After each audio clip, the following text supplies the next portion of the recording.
We went through the archives 4 years ago of you outside the line at the Apple store counting how many people were in it. How much has that line and the significance of it changed over the last 4 years? Well, it's less relevant than it was before, but it's still a directional indicator. The reason why it's less relevant is that people are getting tired of waiting in lines, and so they end up buying things online more and reserving them.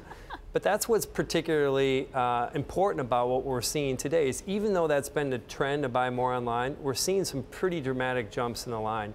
I just want to quickly put that into perspective. Yeah. Is that we looked at the number of people who bought iPhone 8s at the Fifth Avenue store a couple months ago. That was about 175 people were in line at 8 o'clock, and it's going to be somewhere between 600 and 700. So we're talking about a 3 to 4x increase. And most people were expecting it to be on par a couple months ago. And so I think this is, I think the lines are still a good indicator of how these go. So when people say, ooh, we're worried about the iPhone X 10 demand because of demand versus actual supply issues, you say it's supply.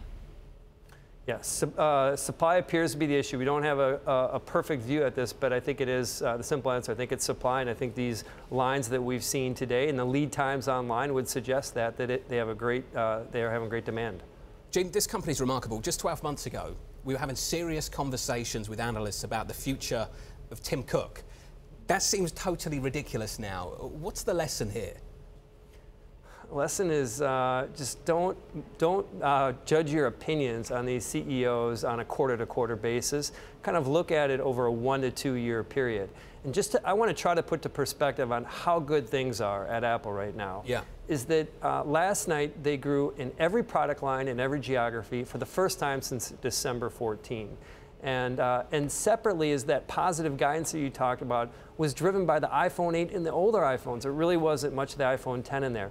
So that's just testimony to how strong of a foundation Tim Cook has built.